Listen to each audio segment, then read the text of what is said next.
So 8 years ago, I came to Ireland for the first time, and we did a screening of The Room, and I thought, like, my room experience peaked at that point, because I thought, shit, I'm in Ireland with the fucking room, and it's amazing. It's like one of my favorite, now Ireland's like literally one of my favorite countries. But I never expected to come back with a new film, because I never expected to work with Tommy again, obviously.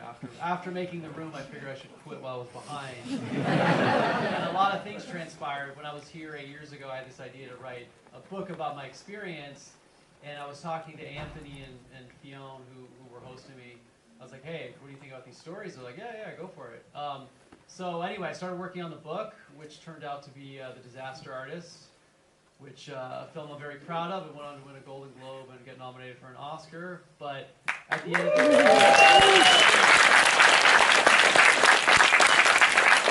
end of the day, Tommy and I still haven't made a good film. So I figured that challenge was still there, and I'd become obsessed with the new wave of TV shows, Breaking Bad, Fargo, True Detective, and I thought I was trying to write these TV ideas, these treatments, and I'd always get halfway and I couldn't figure it out. And so I drew on a real-life experience that I had with Tommy back in 2003. We drove up the California coast, and Tommy thought it was a plot to try to kill him. So I took that idea, I had an edible, and the script just kind of started to write itself. So within 4 days, I had this crazy story that I felt like I really wanted to tell, and I felt like I had a part for Tommy that he really fit, playing this 100-year-old mortician. And I thought this could be interesting. And so I pitched it to him, and he's like, yeah, sure, it sounds like a good idea, why not? And we went out, we made a crazy movie. It's like one of the most bizarre things I've ever been a part of. Every day there's clowns, there's, I don't want to spoil it for you guys, but I think you're gonna have a lot of questions afterwards. So what you're about to watch right now is a documentary that I made about the making of The Room. I saw Exit Through the Gift Shop a few years back, and I was inspired to try to give that for The Room, and like interviewed all the actors, and I had all this behind the scenes footage from the making of The Room, because Tommy hired a guy to film everything while we were filming this movie. I thought that's the biggest waste because nobody's going to see this movie. It actually turned out to be a brilliant idea, because there's hours from the making of The Room, which I'm sure if you guys have ever wanted to step onto the set of The Room, like Adam Scott said in The Disaster Artist, if he had a time machine, he'd go back to see what the hell happened on that set. So you guys are going to get that experience, and also see Tommy's Shakespeare denim commercial, which is one of the greatest things ever. So, but yeah, thanks so much for coming out, guys. It means a lot, and I hope you enjoy the movie. Thank you. To be or not to be? That is the question. I'm sure you have a lot of questions. I was just talking has anyone seen the motion picture Mother? Yeah, I don't think this should be in a double bill with The Room. I think it should be in a double bill with Mother. That's what I'm saying. That to me is a good night at the movies right there. So there's only really one man who can address all your questions, and we met him earlier this evening. My name is Derek O'Connor. I'm going to have a little chat with him now. So Greg, if you'll come and rejoin us, please, ladies and gentlemen.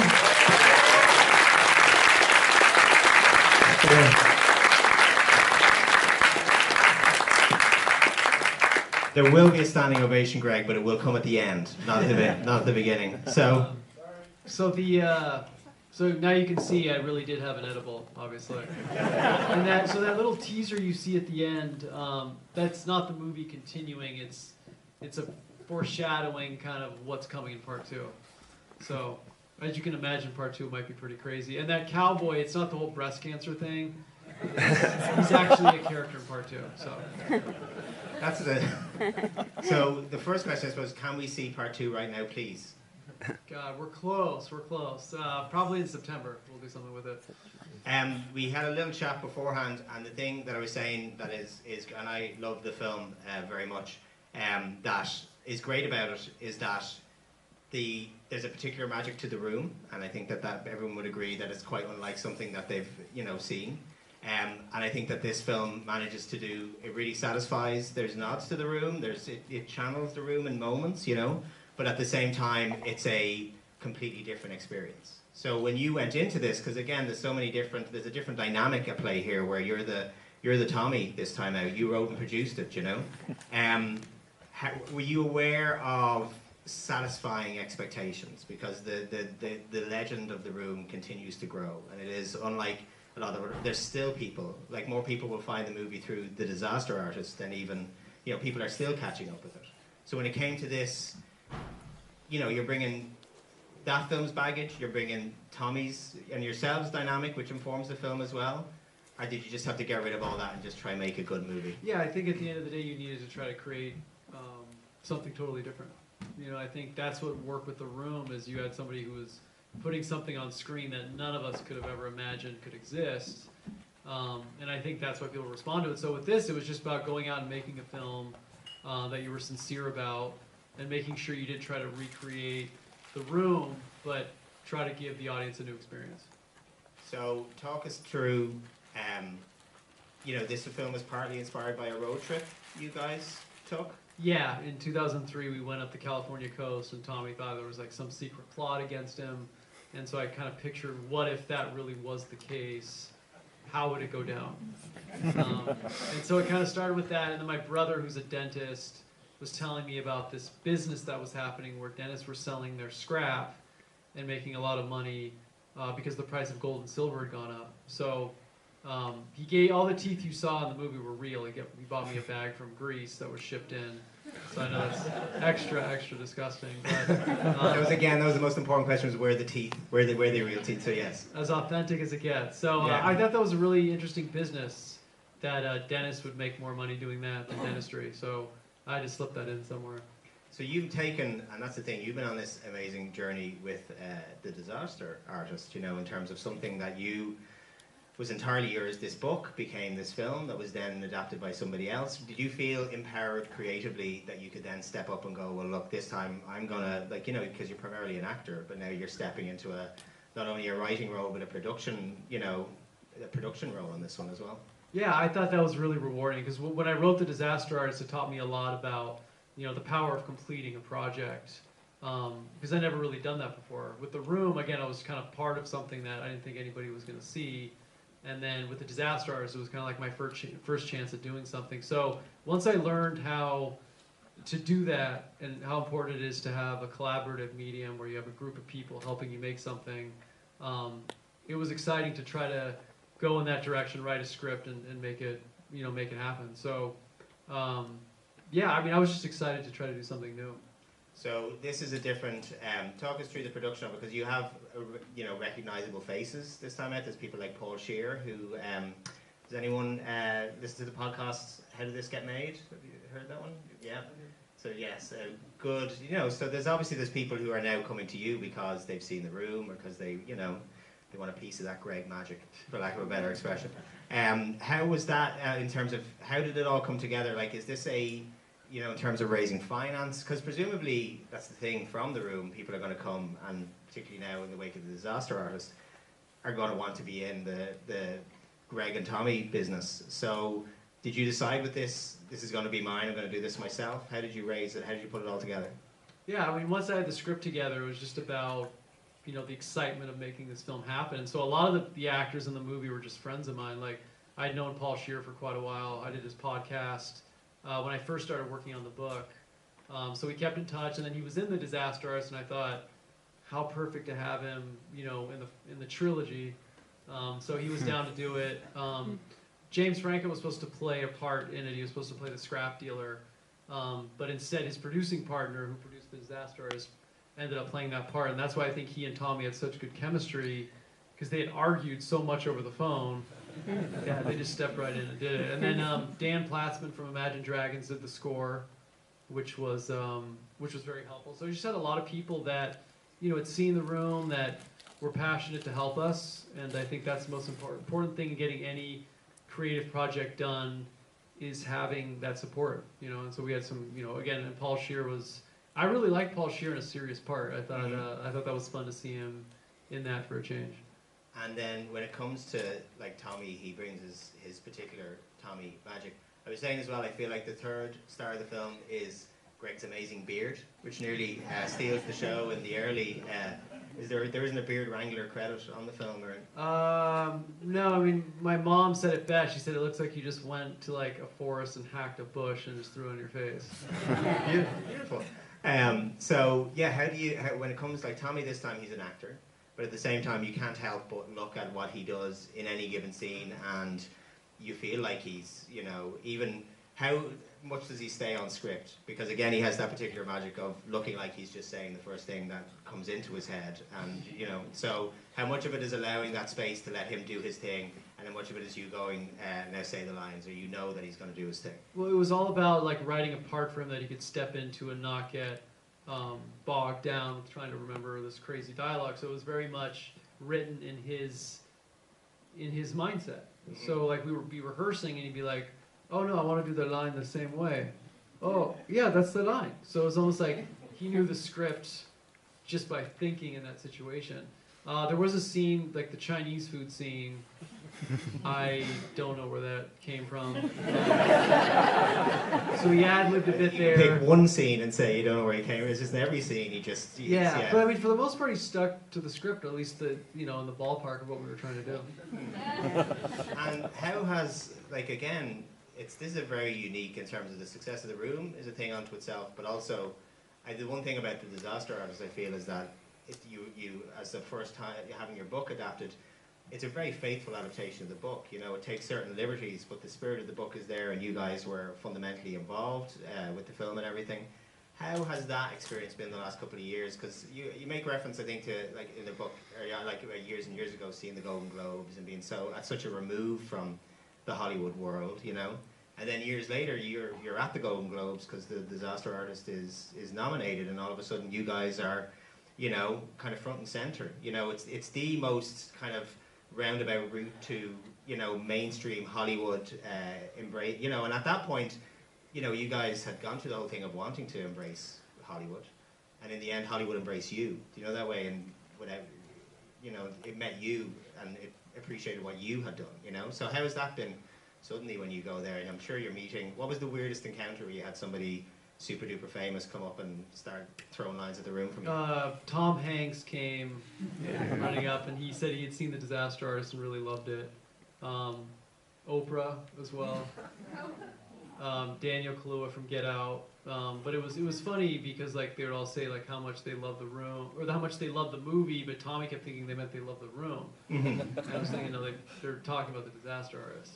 So that was kind of a transition. But no, it was really surreal to be there 18 years before, because it seemed impossible back then, and then here we were at this award show where they're celebrating the journey of that. It was just, it was very, very surreal. But it wasn't planned for Tommy to go up on stage. Mm-hmm. He just, I tried to get him to go up there, and he didn't want to, and he was pulling me and pushing me, and then I didn't see the whole mic block thing until later on TV, when I was watching clips of it. It just became my favorite thing ever.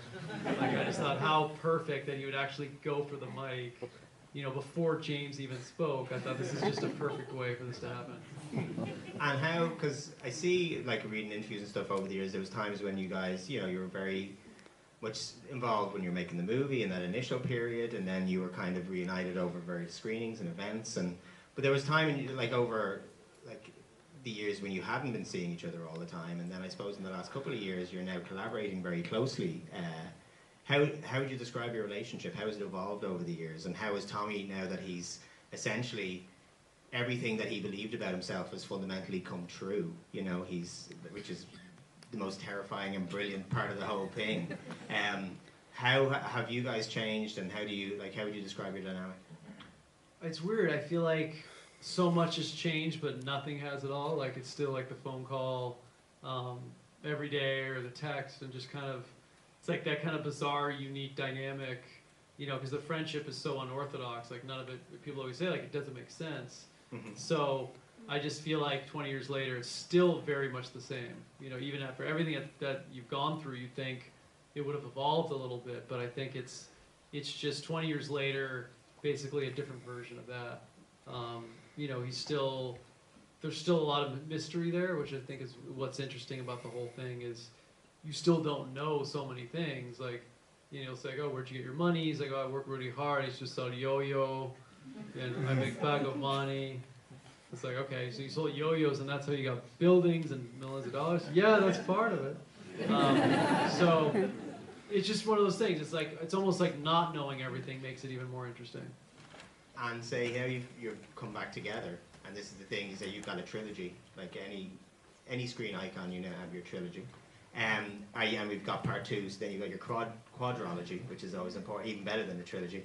Do you think you guys, like, in terms of what you do now, you've gone from being an actor who was trying to break through, who suddenly found this success, and such a kind of a staggered, but at the same time, really fun, people have embraced this so much. Are you guys going to keep working together? Do you go like, that's the thing, I feel like we could do Greg and Tommy, it's like, or what you call it, Hope and Crosby. Greg, you can go to, go to space in the next one, Well, I think it's tough to say. I mean, I think, I made these movies trying to capture what I think would be the best of this whole thing. So I feel like, a lot of these films, both of these films, I feel like Tommy's as good as, it's as good as it's going to get. So I think it'd be really interesting now to go, and try to do something drastically different. But again, you make movies for your audience, so it's like if this works and it's interesting, never say never. So, young Greg, what year did you come to Hollywood in? Just 20 years ago. Okay, so young Greg 20 years ago looks exactly the same as Greg I see before me now, by the way. What advice do you give him? I don't think you can give advice for what I had to go through. I think it's almost better just to have to go through it. I'd say just have patience and just try to take it all in, which is what I did. So I think I handled it about as good as you can. As soon as you start having expectations, where you're thinking, oh, this could happen, or I'm going to try harder here, it changes the dynamic. So I think the fact that I kind of went in and was just like open to the experience was really the only way you could survive it. And at what point, because The Room is such a journey, at what point did it go from the initial kind of cult, rumblings that were happening, and there was like a midnight movie kind of, and it just got bigger and bigger and bigger. At what point did you, in terms of where it was in your life, were you going, this is a thing, this has become its own thing unto itself? Because if anything, it's still continuing, and it still will, as they call it, the Citizen Kane of bad movies, as it's always been called. But like, it just seems to, at what point were you like going, this is going beyond even its I think like it was when it was discovered, like that big Entertainment Weekly article came out where it talked about celebrity fans and it being studied in universities, and started screening, in London, started screening here in Dublin. That's when I knew that, this thing isn't going to go away, which I thought, again, it was interesting to see globally that people were responding to it. Because for me, it was just this like bad movie I made with a quirky friend of mine, and here it was, people were like genuinely into it. So that was very intriguing to me. And do you, I'm sure it's the question that just comes up again and again. Can you say what it is, what effect it has with an audience, or do you analyze it? Because ultimately people have a very strong response, not just watching it because it's like a bad movie. People have a relationship with the film, So what is it? What is it about The Room? What is it that, and again, what is it that people come back to? Because people watch it again and again, they share it with friends, and it's a very personal, like everyone who's seen it is kind of tells you, you gotta see this, I think it's just unlike anything else that exists. I think it's one of those things you want to share with your friends because, first of all, it's a great test to see if your friends have a sense of humor. So it's a good way to weed out friends, or an ex, or someone you're dating. But I feel like, it's just something you can't believe exists. It shouldn't exist. It's made by somebody who sees the world in a completely different way, who had the money to make that vision and have nobody tell him no. I didn't tell him no. I said, make it exactly how you want to make it. Hump that red dress, do all the things you need to do. It's just one of those things. I think it's refreshing to come to the cinema and see something that's completely mind-blowing that you can't find anywhere else. Like this. Pretty much. It's like when John Waters says, it's like if someone goes back, round of applause for this man, please. So no standing ovation, we leave that till the end. No standing ovation till the end. It's that John Waters thing where he says if you go back to somebody's place and if they don't have any books, don't fuck them. So it's the thing of if they bring them to see best friends, and if they don't immediately afterwards say, when's part 2 out, dump their ass immediately, find someone better. So I just, Mr. Anthony Remedy over here in the corner, who was part of the crowd who brought the room over to Ireland in the first place. I'd love to talk a little bit about you coming to Ireland, because where was the first screening? First screening was in? We were just speaking about this earlier, but it's me and John in 8 years ago today. 8 years ago today, serendipities everywhere. Actually, no, it was timed perfectly that we had an 8-year cycle. Greg was going to have a new movie. It was all part of the plan. And where was the first screening, and how? Spy in South William Street. And what was your into the room? Right. I just got a message from Greg one day, and I thought, is this really Greg from the room? So I said, oh yeah, sure, we can bring you over to Ireland, but let's have a Skype first. That's right. So we had a Skype call, and then next thing, Greg was here in Dublin, and Spy, I'd never seen Spy so full as though we crammed a very dangerous amount of people that day. And how was Dublin then when you landed? What made you reach out to begin Well, I with? saw that there were screenings in Dublin, and I thought, like, Dublin, Ireland, because where I'm from, in the Bay Area, there's Dublin, California. Not as cool as Dublin, Ireland. But yeah, I couldn't believe it, and so I was like, is this real? And so I kind of liked something or reached out, and it was like, I mean, the thought of coming to Ireland was something I always wanted to do, and I think a lot of times in life you don't make time for the things you want to do, and so it was just, it was incredible getting to come here, and I drove the whole country, went to Cork, Kinsale, Galway, I did the whole tour, and I was like, man, it was life-changing. So I thought at that point, you know, it was worth it to have done the room, to get the experience to come here and see this, you know, see this country that I've always wanted to visit. So at that point I thought it was like, okay, it's peaked, you know? Mm-hmm. It was worth it to say, leave your stupid comments in your pocket and get to have that experience. And is it true you said like part of the inspiration of this came from coming to Ireland? Was Yeah, that it? so we were talking about, like, Fionn was always recommending like movies to watch and TV shows. He's like, you really, it's a new show out, it's really interesting, a couple seasons, called Breaking Bad.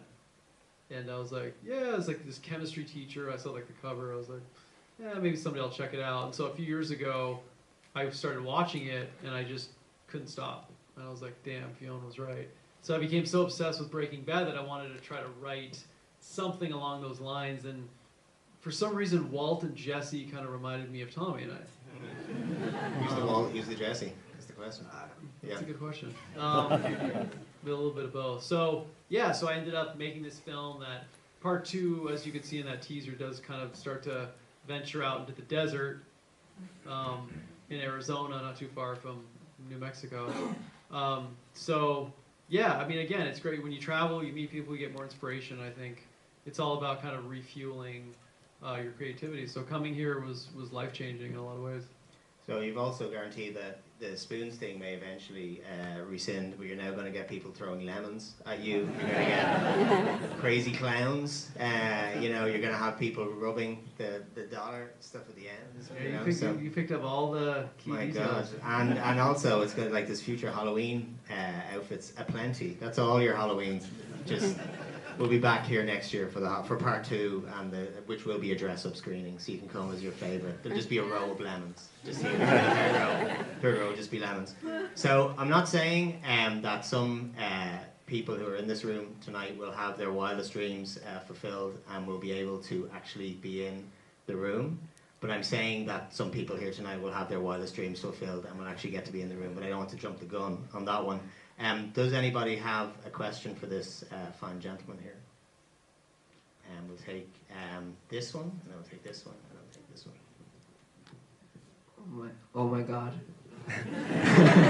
Next question. It's a good one, though. It's a good one. Just wondering, in the Disaster Artist movie, the whole story about the beard, it's like Bryan Cranston and Malcolm in the Middle, but in the actual book, it's just like, shave your beard. No, I don't want to. I guess I'll shave it. So, was that just like differences in script or whatever? Yeah, I mean, the Bryan Cranston thing was way cooler, obviously. But yeah, he made me shave my beard because he thought it would be like an all-American scene. Okay. Alright, thanks. That's all it was. Remember, see, inside the genius. This gentleman here, do you want to just go? Yeah. At what point after making the room did you decide you would work with Tommy again in another movie? It wasn't until a couple years ago, until I saw a rough cut of The Disaster Artist, and I thought, like, the ending made me realize, you know, take one more shot, and say, like, you know, Tommy's never been given a chance to just be an actor, and I thought, let's just try to, like, put him in a part, not do any room stuff, and just see what he can do, and I think that's, you know, that's what we were trying to do. What was your relationship with Dave Franco then? He was great. We met up a few times, and he kind of was asking me, like, did you ever think the room could go anywhere at any point? And I said, no. And then, you know, we talked about kind of being actors and doing our first parts and thinking this is going to, you know, you're going to win something, it's going to be amazing, and then you see the movie and it's just terrible. And it's like, where do you go from there? So I'm going to just read the narrator's voice and let the guys work their magic. The Room by Tommy P. Wiseau. Copyright Mark. This play can be played without any age restriction. It will work if the chemistry between all the characters makes sense. Human behavior and betrayal applies to all of us. It exists within ourselves. You love someone, do you? What is love? You think you have everything, but you don't have anything. You have to hope and spirit. Be an optimist.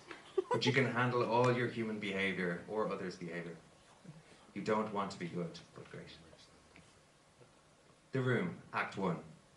You can see the Golden Gate Bridge, sunrise behind the bay, then an external shot of an apartment building south of Market Street. There's a shot of a window of the room. It is furnished simply. As we pan across the room, we see a man and a woman asleep and partially naked. The alarm clock rings. The man reaches to the clock and turns it off. He sleepily arouses and puts on his shorts and walks slowly to the bathroom. He closes the door. Pan back to the woman waking up. The man comes out of the bathroom and smiles tenderly at her. I am not a slave here, am I? Did you like last night? Yes, I did. What time do you have to be there? He pulls a suit from the closet and throws it on the bed and starts dressing. Where's my coffee? She gets out of bed and puts on a revealing gown and goes to the kitchen. What time do you have to be there? I told you many times, 9:30. I have my promotion to think about. Promotion, that's all I hear about. Here is your coffee and English muffin and burn your mouth. He sits down at the table, drinking and eating. Old man Donkey let me know today. I have to think about our future. Well, at least I don't have a promotion to think about. You have too much competition in the computer field. I can handle it. You worry about yourself. You sound like we have separate lives. We'll be married next month, Lisa. Yeah. Well. He stands up. Thank you for breakfast. He kisses her on the cheek and leaves. See you later. That's it. Lisa, smiling, she very quickly straightens the bed. Then she washes the coffee cups, puts the candles away, and changes to jeans and t-shirt. She puts pasta in the oven and settles in the chair with the magazine. Shortly, there is a sound of a key in the door. Johnny enters the apartment with one red rose. Hi, how are you? He gives Lisa the rose and takes his blazer off and sits down on the couch. She's smiling and putting the rose to her nose. Thank you, you're doing great. You're so charming. You always give me flowers. You're so unique. Let me kiss you. She gets up and kisses Johnny on the cheek. What's cooking? Pasta, your favorite dish, my sweet pie.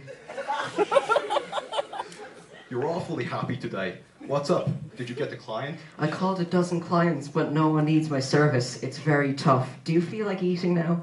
I'm starving. What else did you do today? You're in a very good mood. Let me fix the pasta. I'll take a shower. Johnny disappears into the bathroom. Lisa waits until the water is running and dials a number on the phone. Hi, Mark. I miss you. I just saw you. What are you talking about? Are you crazy? Sorry, my darling. I just wanted to hear your sexy voice. I can tell you something else. I like how you put on sexy hands around my body. You excite me so, and I love you. Is Johnny there? Yeah, he's in the shower, but I like you better.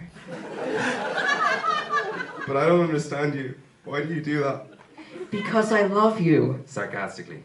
You don't care, do you? See you later. Yes, I do care. But we agreed that it's over between us.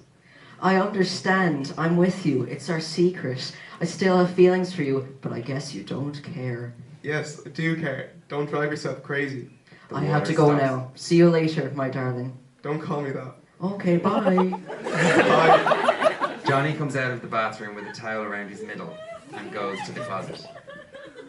Who are you talking to? My mother. Is she okay? Oh, she tested for breast cancer, but now she's talking about dying. It's no big deal these days, is it? No.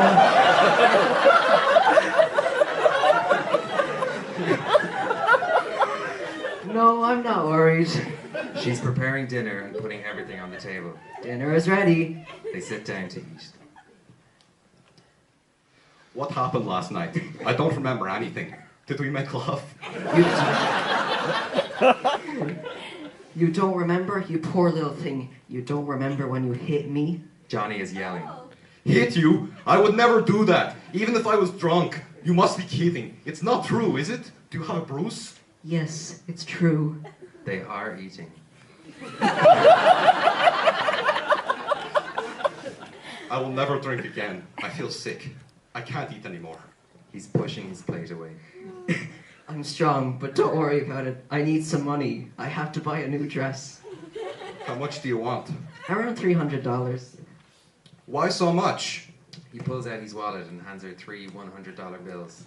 Thank you, Johnny. She kisses him on the cheek. You are always so generous with me. I have to be. We will be married soon. You love me, don't you? Of course I do. Lisa gets up, clears the table, and changes her clothes. I'm going to the roof to straighten out my head. Are you okay? I'm fine. Don't worry about it. Thank you, guys.